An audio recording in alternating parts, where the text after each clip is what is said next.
یاد رکھیے گا جو اللہ کے ولیوں کی قرآن پاک میں شان بیان کی گئی ہے نا، تو وہاں ارشاد ہوا کہ جو اللہ کے ولی ہیں، جو اللہ کے دوست ہیں، انہیں نہ کوئی خوف ہے اور نہ وہ غمگین ہوتے ہیں۔ اللہ کے ولیوں کو نہ کوئی خوف ہے اور نہ وہ غمگین ہوتے ہیں، لیکن ایک بات ایسی تھی کہ جس بات کی اللہ کے ولیوں کو بھی فکر رہتی تھی، جس بات کا اللہ کے ولیوں کو بھی ڈر رہتا تھا، ایک بات ایسی تھی کہ جس بات کا خوف اللہ کے ولیوں کو بھی رہتا تھا، اور وہ کون سی بات تھی؟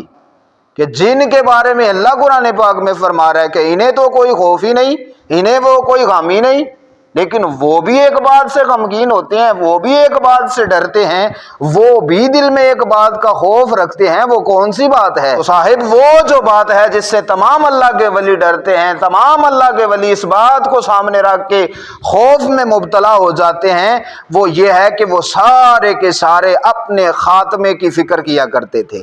وہ سارے ہی اس بات پہ ڈرا کرتے تھے کہ مالک ہمارا خاتمہ ایمان پہ کر دینا۔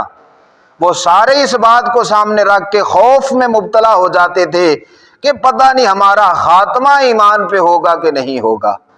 آج ہمارے اندر سے یہ خوف چلا گیا ہے، حالانکہ ہمارے اعمال تو ان کے اعمال کے سامنے زیرو ہیں، لیکن وہ اللہ کے ولی ساری رات عبادت کرنے والے، ذکر و فکر میں مشغول رہنے والے، جن کو اللہ نے اپنا ولی قرار دے دیا، اپنا دوست قرار دے دیا، وہ بھی اس بات پہ ڈرا کرتے تھے کہ ہمارا خاتمہ ایمان پہ ہو جائے، کاش ہم اس دنیا سے ایمان سلامت لے جائیں۔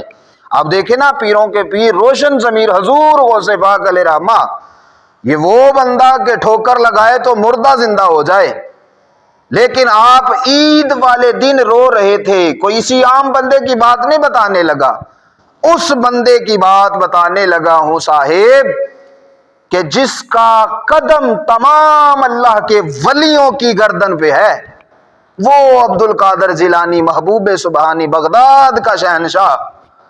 عید والا دن ہے، رو رہے ہیں۔ مریدوں نے پوچھا حضرت آج تو خوشی کا دن ہے، آپ رو رہے ہیں؟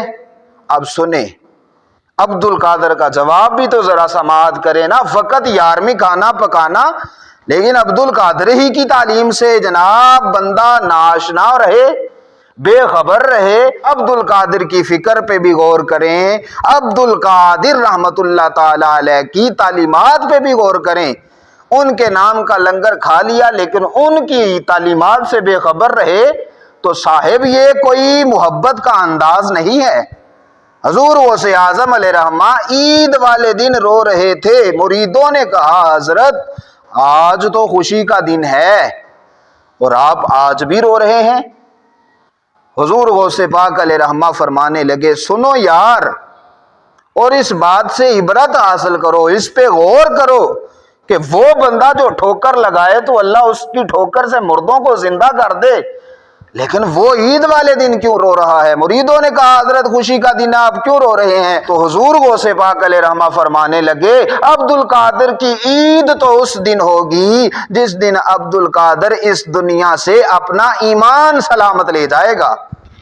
عبد القادر کی عید اس دن ہوگی، میری عید اس دن ہوگی جس دن میں اس دنیا سے اپنا ایمان سلامت لے گیا۔ صاحب ہمارے بڑے اس بات کی فکر کرتے تھے، ہم نے اس بات کی فکر ہی چھوڑ دی ہے۔ جان عالم نے فرمایا تھا کہ زمانہ آئے گا بندے صبح مومن ہوں گے رات کو کافر، رات کو اگر کوئی مومن تو صبح کافر۔ فتنوں کے اس دور میں میرے عزیز ایمان کو بچانا، ایمان کو سلامت لے جانا کافی مشکل ہے، بلکہ خاصا مشکل ہے۔ تو اپنے ایمان کی فکر کریں۔ ہمارے اسلاف اسی فکر میں لگے رہتے تھے۔ حضرت حسن بصری رحمت اللہ تعالی علیہ، آپ سے ایک بوڑھی اماں نے پوچھا او حسن بصری بتا تیری داڑھی اچھی ہے کہ میرے گدھے کی دھوم اچھی ہے؟ بتا نا ذرا کہ تیری داڑھی اچھی ہے کہ میرے گدھے کی دھوم اچھی ہے؟ تو حسن بصری آگے سے فرمانے لگے ہمیں کوئی یہ بات کہے اور پھر وہ جائے کہاں؟ لیکن وہ بڑے تھے اور بڑے لوگوں کا دل بھی بڑا ہوتا ہے، اور برداشت بھی ان کے اندر بڑی ہوتی ہے، حوصلہ بھی بڑا ہوتا ہے۔ حضرت حسن بصری رحمت اللہ تعالی علیہ آگے سے فرمانے لگے او بوڑھی اماں، اگر تو حسن بصری کا خاتمہ ایمان پہ ہو گیا، اگر حسن بصری کا خاتمہ ایمان پہ ہو گیا تو پھر حسن بصری کی داڑھی اچھی، اگر حسن بصری کا خاتمہ ایمان پہ نہ ہوا تو پھر تیرے گدھے کی دھوم اچھی۔ او بھائی یہ ہمارے بڑے تھے، یہ ہمارے اسلاف تھے جن کے پیچھے ہم نے چلنا تھا، لیکن ہم غیروں کے پیچھے چل پڑے اور جناب ایمان کی فکر چھوڑ دی، بس دعوے ہو گئے کہ وہ جنت سے آسانی جانا تھے کہ نہ جانا ہے۔ وہ صاحب جنت معاملہ بعد کا ہے، پہلی جو منزل ہے وہ یہ ہے کہ اس دنیا سے ایمان سلامت لے کے جا، اور اگر تو اسی طرح گناہوں میں مبتلا رہا تو پھر تو دنیا سے ایمان سلامت لے جائے گا، یہ تو بات ممکن ہی نہیں ہے۔ مالک کی پکڑ بڑی سخت ہے، وہ تو چھوٹے چھوٹے گناہ پہ بندے کی پکڑ کر لیتا ہے۔ آپ کتابوں کا مطالعہ کر کے دیکھیں تو آپ کو بے شمار مثالیں ملیں گی، بڑے بڑے صوفی، بڑے بڑے قاداور، بڑے بڑے علم والے، لیکن آخری وقت میں ایمان سے ہاتھ دھو بیٹھے۔ حضرت سفیان ثوری رحمت اللہ تعالی علیہ جوانی میں ہی آپ کی کمر دوہری ہو گئی تھی، پوچھنے والے پوچھا کرتے تھے حضرت جوانی میں ہی کمر دوہری ہو گئی، حکمت کیا ہے؟ آپ نہیں بتایا کرتے تھے۔ ایک نوجوان ان کا قرب خاص حاصل کر گیا، جب ان کا خاص مرید بن گیا تو اس نے عرض کی حضور آپ مجھے ہی بتا دیجئے، چلو ہم آپ کی اس بات سے عبرت حاصل کریں گے۔ تو حضرت سفیان ثوری فرمانے لگے دمشق کی جامعہ مسجد میں 50 سال تک درس حدیث دینے والا بندہ جب وہ اس دنیا سے گیا تھا تو اس کے پاس ایمان نہیں تھا۔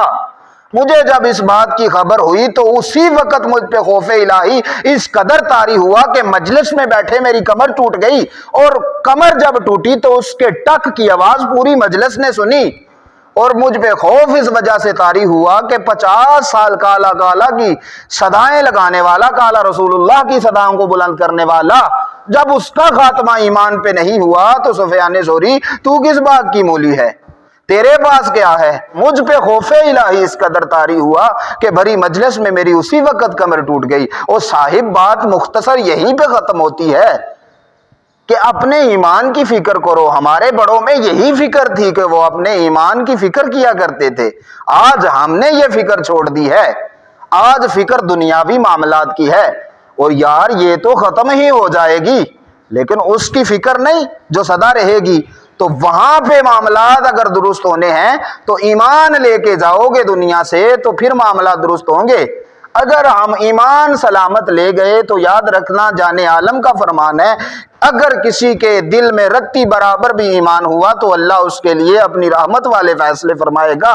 او میرے عزیز یہ رحمت تب ہوگی جب تو اس دنیا سے اپنا ایمان سلامت لے کے جائے گا، اور یار اپنا ایمان سلامت لے جاؤ، بعد میں حضور بھی ہمارے شفیع ہیں اور اللہ بھی کریم ہے، اور جانے عالم کا فرمان ہے کہ جیسا تم اللہ کے بارے میں گمان کرو گے ویسا ہی اپنے رب کو پاؤ گے۔ تو ہم تو اللہ کے لیے کریمی والا گمان کرتے ہیں، مالک بڑا کریم ہے، اور کریم جب کچھ کرے گا تو کرم ہی کرے گا۔ وہ روایت ہمارے سامنے ہے کہ سادہ سا بندہ جانے عالم کی خدمت میں آیا اور آگے عرض کرنے لگا حضور بتائیے قیامت والے دن حساب کس نے لینا ہے؟ تو کریم فرمانے لگے قیامت والے دن حساب اللہ نے لینا ہے۔ تو اس نے آگے سے عرض کی حضور اگر قیامت والے دن اللہ نے حساب لینا ہے تو پھر خیر ہے۔ تو جانے عالم فرمانے لگے پھر خیر ہے اس کا کیا مطلب ہے؟ تو اس نے اپنے سادے سے لہجے میں عرض کی یا رسول اللہ آپ خود ہی تو فرماتے ہیں کہ اللہ کریم ہے، تو کریم جب کچھ کرنے پہ آئے گا تو وہ کرم ہی کرے گا، اگر اس نے حساب لینا ہے تو پھر خیر ہے، اس لیے کہ وہ کریم ہے، اور کریم جب کچھ کرنے پہ آتا ہے تو وہ کرم ہی کرتا ہے۔